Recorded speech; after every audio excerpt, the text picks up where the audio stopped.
bonjour. Bonjour. Je suis Christine Nelson, coach spécialisée en relations amoureuses. Et moi, je suis René Ricard, le mari de Christine. Oui, et tous les deux ensemble, on a développé une façon de regarder les relations amoureuses pour aider les gens à ce qu'il y ait plus de gens qui soient en relation amoureuse heureuse et aussi des gens qui sont déjà en couple pour les aider à justement vivre une vie harmonieuse et passionnante. Parce qu'on sait très bien qu'après la lune de miel, c'est là que les choses commencent à se gâter un peu. Alors, on a des bonnes nouvelles pour vous. Et pour commencer, on va vous parler de notre parcours à nous autres. Vous allez sûrement vous reconnaître. Oui.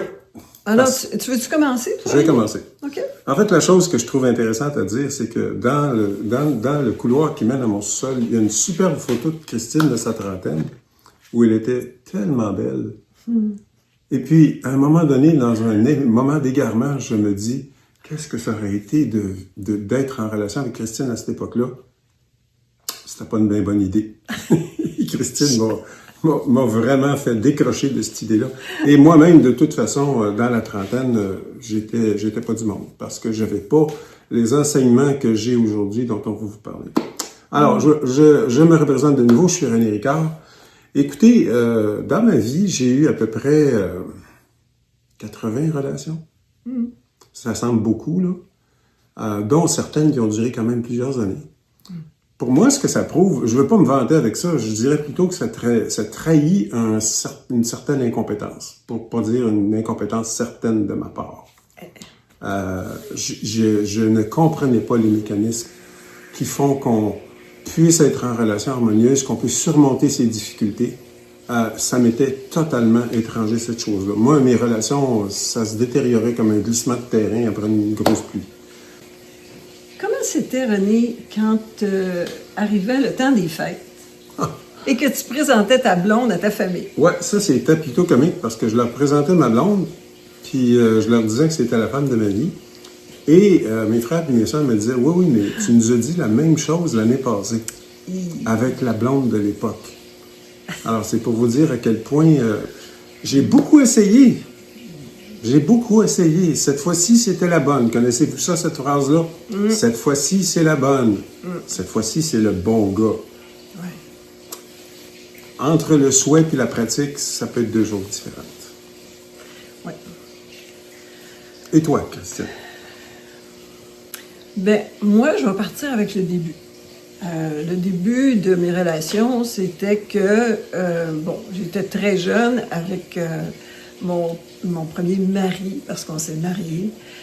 J'avais 18 ans quand on s'est mariés et j'avais déjà un enfant. Alors, imaginez là, qu'est-ce que c'est que d'avoir un enfant à cet âge-là. J'étais pas assez mature, en tout cas, et mon conjoint aussi, parce qu'on avait 2 ans de différence. Et, c'est comme toute chose, on est parti dans la vie sans manuel. Et puis, on était comme ça des parents, mais on s'est choisi vraiment, par exemple. Ça a été beau, ce moment-là, où est-ce qu'on a choisi notre enfant, puis de faire une famille ensemble. Maintenant, au bout d'une quinzaine d'années, il s'est produit que mon mari avait rencontré une personne dans son travail, et cette personne-là, il y avait beaucoup d'attirance pour elle, puis finalement, ça a été quelque chose de sérieux, qui voulait continuer avec elle. Quand il m'a dit ça, on était en 1987. Alors, quand il m'a dit ça, moi, ça a fait moi. Ça arrivait comme ailleurs. Il y en avait un petit peu plus, là, rendu à ce temps-là. Quand même, c'est pas très, très rare, mais c'était pas comme aujourd'hui. Alors, moi, j'étais dans l'espoir que, en travaillant sur ma relation, c'était pour continuer, puis que, surtout, ce que je me disais, c'est qu'on s'exprime, on communique. Hein? Je pensais savoir ce que c'était communiquer dans ce temps-là.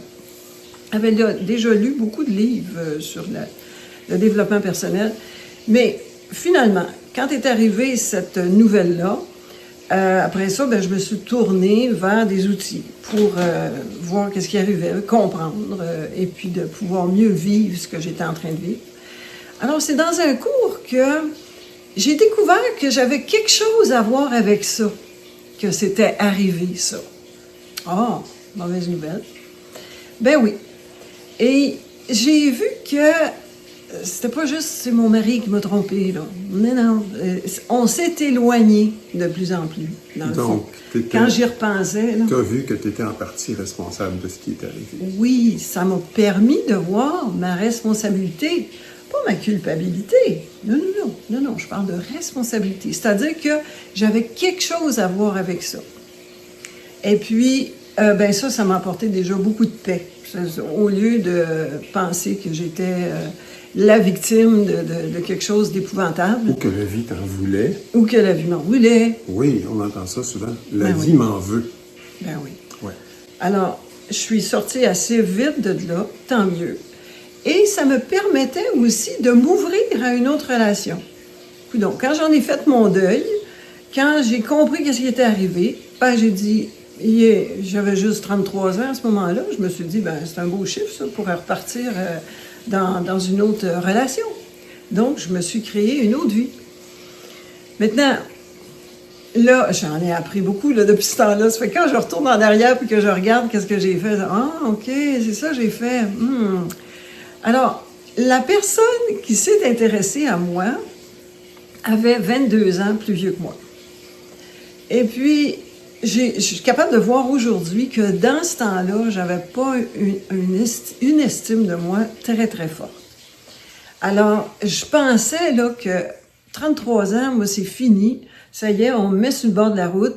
Je pognerai plus. On me regardera plus. Je serai pas assez attirante. J'ai déjà eu 2 enfants. C'est fini. Hein? Il y en avait du blabla. Alors, je me voyais comme ça. C'est exact. C'était pas vrai que c'était ça, mais c'était vraiment comme ça que je me voyais. Alors, peu importe. Au moment où c'est arrivé, je réalisais pas tout ça. C'était inconscient. Et puis, j'ai eu une relation qui a duré quand même 22 ans avec cette personne-là. Alors, il y a eu des bons moments. On a construit des choses ensemble. Entre autres, on a construit un bureau d'assurance. Donc, on a vécu de très bons moments. Mais moi, j'ai continué à évoluer. Puis, je trouvais pas que ça évoluait nécessairement toujours bien. Et puis, je commençais à être mal à l'aise dans cette relation-là, là, plus vers les dernières années. Et moi, je connaissais René déjà depuis 9 ans. On avait une relation de fournisseur à cliente. Oui. J'étais un concepteur de logiciels. Et je trouve que ça serait le fun que tu racontes comment est-ce qu'on a commencé justement à se connaître. Alors, écoutez, c'est pas même compliqué. Comme je vous dis, j'étais fournisseur d'un logiciel que Christine utilisait. C'était un logiciel comptable.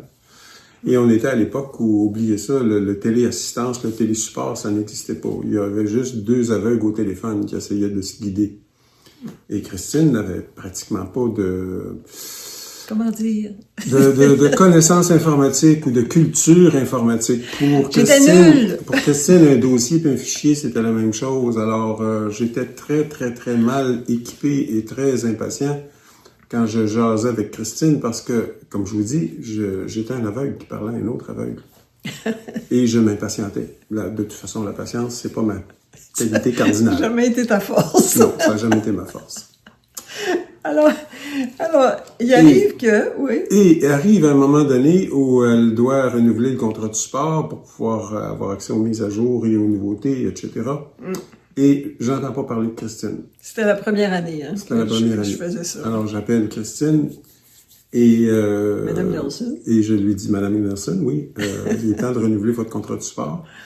Et Madame Nelson m'annonce qu'elle allait changer de plateforme. On est sur Macintosh, elle allait sur PC. Alors, je dis à René, ben là, c'est ça, moi, je continuerai pas avec Apple, je veux avoir un PC. Donc, je vais changer de logiciel. Et là, je lui annonce la mauvaise nouvelle que mon logiciel fonctionne aussi sur PC. Ah. Alors là, j'ai peinturé ma chère Christine dans un coin. Sans le savoir. Sans le savoir. Et moi, là, ce que je me disais... Et la façon dont elle a réagi... Ouais, ce que je me disais, hey, il va falloir que je dise la vérité, parce que sinon, là, premièrement, il me croit pas. Ou peut-être qu'il me croit, mais ça marche pas, mon affaire. Alors, faut que je dise la vérité. Bon, ben, Monsieur Ricard, je vais vous dire, c'est pas ça la vraie raison. La vraie raison, c'est parce que quand je vous appelle, je vous sens impatient, puis je finis par plus oser vous appeler. Alors, moi, je paye pour un contrat de support, et puis j'ose plus vous appeler parce que j'ai peur de ce que vous allez me dire, parce que vous allez vous fâcher, puis je sens que je vous dérange. Alors, qu'est-ce que j'ai répondu, Christine? Alors, ce que René m'a répondu, ça a été « Madame Nelson, vous avez raison. C'est un de mes traits de caractère sur lequel je travaille. Puis, vraiment, je suis désolée que ça a été comme ça pour vous. Et ce que j'aimerais, ça serait que moi, je m'engage à ne plus être impatient. Et si jamais ça m'arrive, bien, à ce moment-là, je vous donne le droit de me rappeler ma promesse. » Oh là là, moi, ça m'a touché, là. C'est sûr qu'il y en a des gens là, qui me disent dans ce temps-là « Ah ben oui, c'est un beau parleur, hein, on sait bien. » Non. J'avais assez de culture émotionnelle pour savoir que on parle pas comme ça d'une façon si simple, si facile. Non. D'habitude, la façon de répondre à une plainte d'un client ou d'une cliente, c'est de se justifier. Oui. Donc, ce que tu disais tantôt, comme quoi que dans ce temps-là, c'était comme un aveugle qui parle à un autre aveugle, tu avais beaucoup d'appels qui rentraient, donc beaucoup de stress. Au lieu de me sortir tes excuses, tu m'as sorti plutôt quelque chose de très personnel par rapport à toi. Et ça, je savais que c'était courageux que de parler comme ça. Alors, ça m'a touchée. Remarquez que ça a juste été ça. Mais quand même, ça a créé tout de suite une relation, une connexion. Ce qui a fait qu'on a été des amis pendant ces années-là. En fait, ça a été tellement intéressant que son conjoint de l'époque, à qui Christine a raconté l'incident, m'a appelé pour l'inviter à son anniversaire de naissance. Alors moi, c'était mon pas... 50e. À ce moment-là, j'étais à Montréal, Christine était à Sainte-Foy, dans le coin de Québec. Et j'ai accepté son invitation et je suis allé à sa célébration avec ma conjointe. Et puis, c'était plutôt comique parce que, évidemment, Christine connaissait tout le monde dans la salle. On avait loué un restaurant. Là. Trentaine de personnes. Mais des fois, de temps en temps, je jetais un coup d'œil de mon côté, puis elle se demandait qu'est-ce que je faisais là, parce qu'elle ne me connaissait pas. Tout ce qu'elle avait entendu, c'est ma voix au téléphone. Et puis, moi, je parlais pas, je faisais juste observer. Jusqu'à temps qu'à un moment donné, son conjoint lui dise « Il y a une personne ici dans la salle, Christine, que tu ne connais pas, ou qui t'est inconnue. » Et là, je me suis avancé, puis j'ai commencé à lui parler. Puis là, je voyais dans sa tête qu'elle essayait de coller le son qu'elle connaissait, la voix, à quelque chose, mais ça fonctionnait pas. Jusqu'à temps que je lui dise que mon nom, c'est René Ricard. Et là, elle a fait « Oh mon Dieu! » J'en revenais pas. Et là, elle a raconté l'anecdote de ce support à tout le monde. Et on a vraiment commencé à être des amis à cette époque-là. Ouais. De sorte que Christine venait à Montréal des fois de temps en temps. On s'arrangeait pour aller dîner ensemble, puis on avait des belles conversations. Et ça s'arrêtait là. C'était juste correct comme ça. Mais c'était un autre point, ça, René, que tu fasses le trajet de Montréal à Québec pour une cliente que tu n'avais jamais rencontrée. Tu sais, quand même, c'était juste une cliente, et que tu venais à l'anniversaire, son 50e anniversaire, parce que son mari t'avait invité. C'était pas mal spécial. Moi, dans ce temps-là, je sais que je faisais des séminaires à Montréal, puis Québec-Montréal, Montréal-Québec, là, je voyageais ça facilement, mais il y avait pas beaucoup de gens qui voyageaient ça comme ça. Là. Alors, là, ça a été une autre fois où est-ce que... J'ai dit, écoute, non, il est spécial, ce gars-là. Alors, je voyais bien que René était attirant. Ça veut pas dire que j'aurais été en relation avec lui, mais il y avait comme quelque chose, hein? Il y avait une attirance, un feeling. Et puis, moi, j'étais dans ma relation avec mon ex-conjoint. J'étais comme dans les 2 dernières années là, de la relation. Puis René aussi était dans une relation. Alors là, je me suis dit, qu'est-ce que ça serait si je lui demandais qu'est-ce qu'il y en est pour lui? Oh là là, ça c'est audacieux, là. Hein? Alors, mais on avait quand même développé assez d'intimité, on se parlait de toutes sortes d'affaires. Alors, une journée, je me lance. C'est une question que tu posais. Oui, puis j'étais au téléphone. J'étais au téléphone avec toi. Puis je te dis, écoute, René, si toi, t'étais pas en relation avec une telle, puis si moi, j'étais pas en relation aussi, à ce moment-là, est-ce que toi, t'aurais le goût d'être en relation avec moi? C'est à quoi j'ai répondu. T'es pas mon genre. Bon. Alors, ici, il y a beaucoup de gens qui entendent ça comme « Non, t'es pas belle. Non, t'es pas fine, séduisante. Non, t'es pas intelligente. » Non, c'est pas ça que ça veut dire. Ça veut juste dire qu'il a dit « T'es pas mon genre. » Et là, j'ai posé la question « Alors, qu'est-ce qui serait ton genre? » J'aimerais ça que tu m'éclaires là-dessus. Et là, toi, t'as répondu? Ben, moi, j'aime les femmes avec des seins. Et puis, Christine... Avec des gros seins. Des gros seins. Et à cette époque-là, ben, Christine n'avait pas de seins. En effet, j'en avais, mais il était petit. Petit. Alors, quand il a fait cette réponse-là, moi, j'ai fait, oh, un gars qui juge avec qui il va être selon la grosseur des seins, non, pas tellement intéressé. Alors, ça m'a beaucoup éclairé, finalement, sur cette attirance que j'avais. J'ai tout de suite réglé quelque chose de fondamental, puis c'est pas aller plus loin. Les hommes qui regardaient ça, là, vous pouvez tout de suite apprécier le fait que ça peut être drôle d'être simplement authentique et de dire les choses telles qu'elles sont. Oui. Puis vous allez voir la suite à part ça. Hey, ça vaut la peine. Restez à l'écoute. Alors, donc, je me retrouve... là, j'ai laissé mon conjoint avec qui j'étais mariée depuis 20 ans, puis en relation depuis 2 ans, alors ça faisait 22 ans. Et j'ai eu quelques relations. Puis là, lors de ma dernière relation, là, on se replace, on était en 2010. 2012. En 2012. Je commence, ça faisait 2 ans que j'étais en relation avec cette personne-là. Et je commence à voir que la relation, moi, je voulais avoir quelqu'un avec qui je reste. Je voulais vivre avec quelqu'un. Et puis, lui, c'était pas son but. Alors, ça, j'ai commencé comme à avoir des questions. Coudonc, fais-tu bien d'être dans cette relation-là? Et il y a eu, à ce moment-là, un programme sur Internet qui durait 5 soirs. Et dans ce temps-là, là, c'était une image avec une voix. OK? Il y avait aussi des invités spéciaux là, qui venaient. Et puis, c'était 2 heures par soirée. Ça m'avait coûté 500 $. Je trouvais que c'était même pas cher à l'époque. Et j'étais très contente de faire un travail qui était à propos « Trouvez votre âme sœur ». Bon, OK. Alors là, ce qu'on faisait, c'est qu'on regardait qu'est-ce qui était important pour nous. Puis, on les développait, nos critères, nos besoins. On répondait à ça, c'était le travail qu'on avait à faire. En tout cas, c'est la partie la plus importante que j'ai retirée de ce programme-là. Et puis, j'ai dit aussi avec le conjoint avec qui j'étais à ce moment-là, j'ai dit, ben, j'aimerais ça que toi aussi, tu fasses l'exercice. Puis on va voir si ça coïncide, si finalement on est pour être ensemble. Alors, je vais vous dire, déjà, la relation battait de l'aile, là, hein, parce que quand on est rendu là, ça veut dire que, oh, il y a des affaires qui marchent pas, là. Alors, en tout cas, on fait notre exercice tous les deux.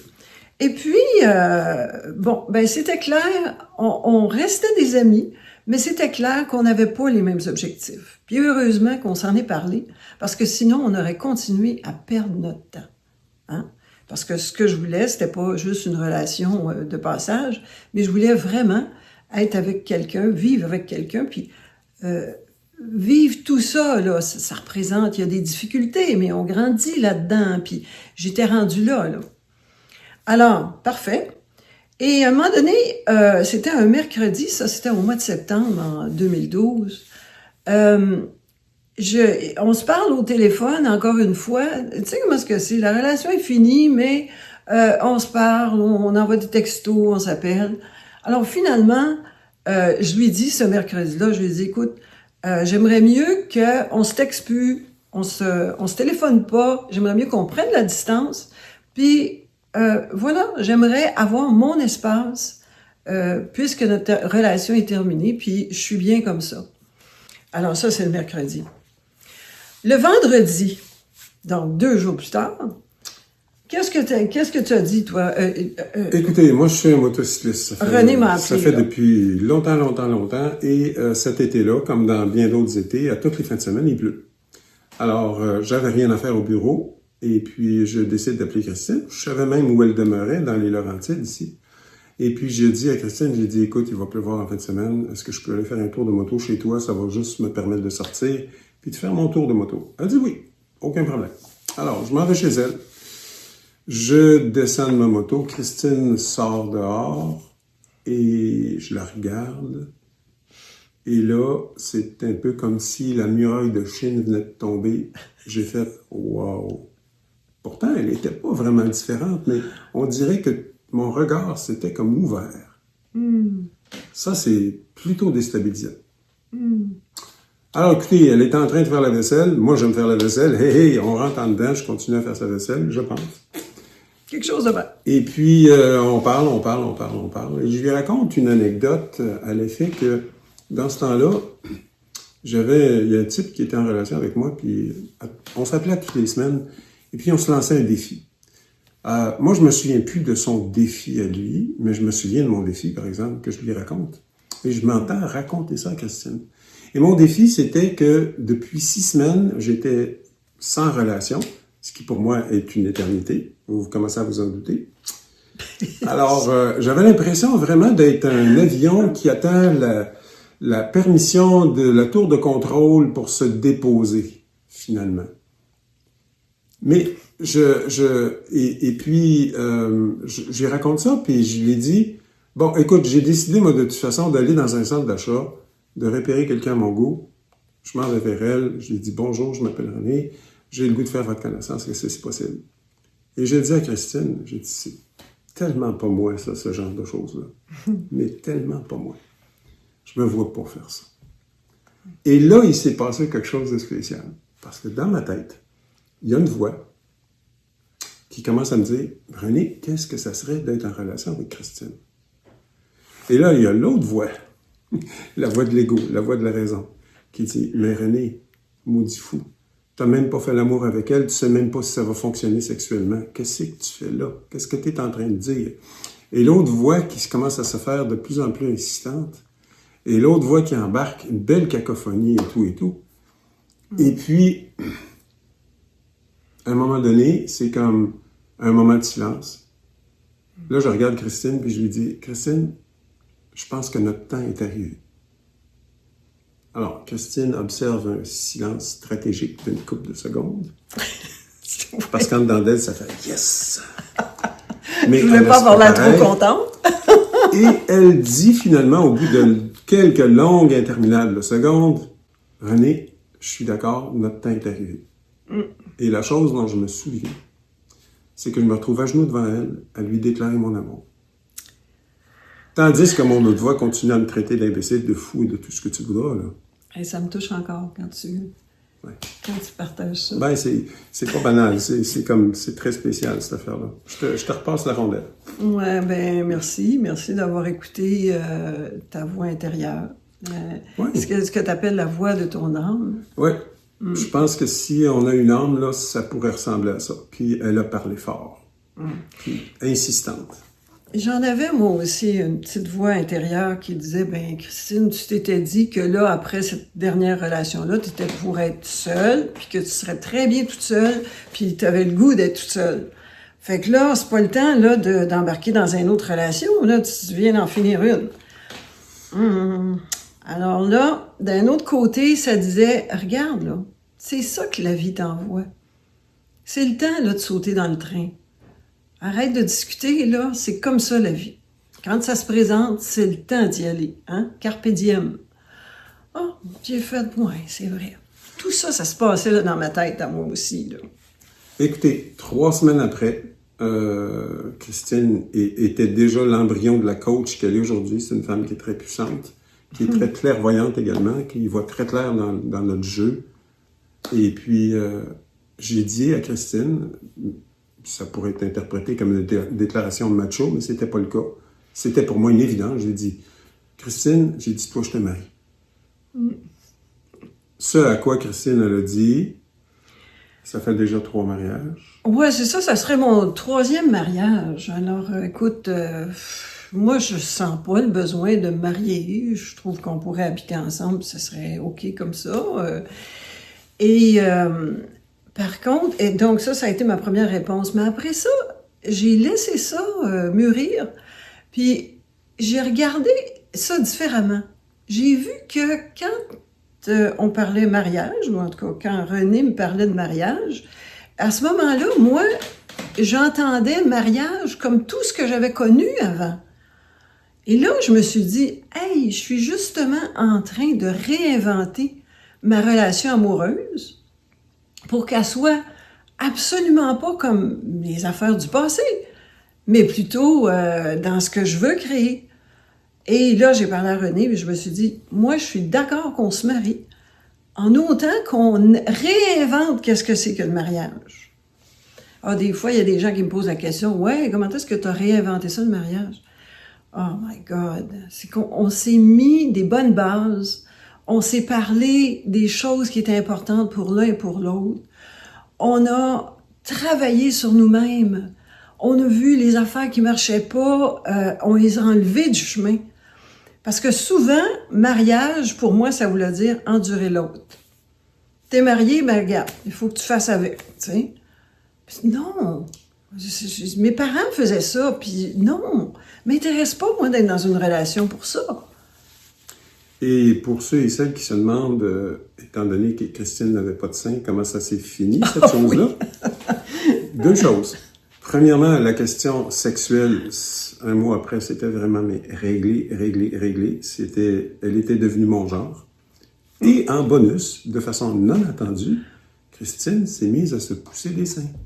Ça, là. On ne sait pas ce qui s'est passé. Mais ça a l'air que c'était important, puis... Moi, j'explique ça comme... On l'a attiré. Ouais, moi, j'explique ça comme ceci, c'est que je me sentais tellement bien, puis tellement en sécurité. Hein? Le mot sécurité ici est important. Je me sentais tellement en sécurité avec René que je suis certaine que mes hormones féminines se sont mises à plus se développer, puis c'est comme si je pouvais être plus femme avec René. Belle leçon de vie. Alors, écoutez, je pense qu'on vous a fait un tour de notre vie important, de nos débuts. En passant, je ne recommande pas des débuts comme ça à personne. Ben, on se connaissait quand même depuis longtemps. Oui, on se connaissait depuis quand même 10 ans, mais sinon, je dirais à première vue, c'est vite en Moses. C'est très rapide. Oui. C'est réservé pour des professionnels en circuit fermé seulement. Ah oui! Puis souvent, René, tu utilisais l'expression que notre relation, c'était la construction d'un avion en plein vol. Oui, comme bien d'autres choses. Parce qu'on commence en quelque part, mais ça se termine pas, là. C'est juste un commencement, c'est juste un début. Ouais. Une relation, c'est quelque chose qui se construit constamment. Et depuis l'année 2016, je m'étais intéressée aux relations amoureuses. Premièrement, moi, les relations humaines, à partir de l'année 1987, quand m'est arrivée l'affaire de mon mari qui me laissait pour une autre, ça a été pour moi le début des cours de développement personnel. J'en ai fait beaucoup, j'ai coaché des gens, et ce qui m'intéressait surtout, c'est les relations amoureuses. Alors, d'aller voir qu'est-ce qui fonctionne pas. Donc, j'ai mis mon focus là-dessus, j'ai toujours étudié ça. En 2016, j'ai fait un cours qui était aux États-Unis, en Californie. Relationship Coaching Institute. Oui, exactement. Et puis, ça m'a été très utile. Et je suis partie de là en faisant, avec toute mon expérience, puis tout ce que j'avais connu dans les cours, j'ai commencé à donner, ça a commencé par être des ateliers, mais en virtuel. Donc, des ateliers où est-ce que je disais aux gens, c'était pour des célibataires, pour connaître qu'est-ce qui est important de mettre en place quand on s'intéresse à quelqu'un, et aussi, qu'est-ce qu'on a besoin d'être avant qu'on s'intéresse à quelqu'un. Alors, qu'est-ce qui est nécessaire pour soi? De bien se connaître d'abord, et ensuite de mettre des choses en place pour que la relation démarre de la bonne façon. Alors, j'avais commencé comme ça à donner des ateliers. Ensuite, j'ai donné aussi des coachings personnalisés, individuels. Et j'ai donné aussi des ateliers avec René en présentiel. Maintenant, on a mis les ateliers en présentiel sur pause là, pour le moment. Depuis 1 an, on s'est développé. Au point de vue marketing, on ne connaissait pas grand-chose. Alors, vous allez voir, d'ailleurs, on n'est pas les pros du marketing. Mais par contre, ce qui nous intéresse, c'est de divulguer puis d'aider les gens là où ils sont pour qu'ils aient la possibilité d'être dans une relation amoureuse qui soit à la hauteur de leurs attentes.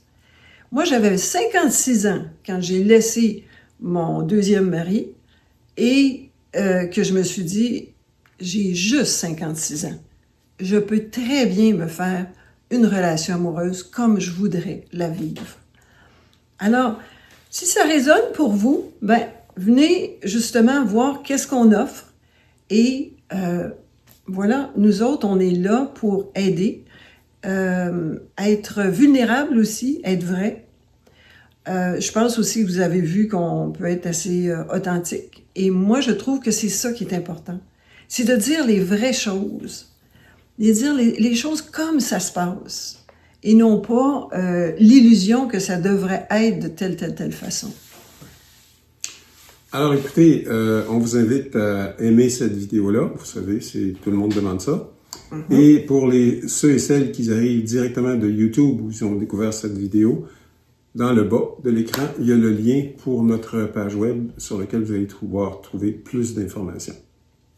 Alors, bien contente que vous nous ayez écoutés. On espère avoir des démarches avec vous. On espère pouvoir répondre à vos questions et répondre à vos besoins. Merci d'avoir été là et de nous avoir regardés.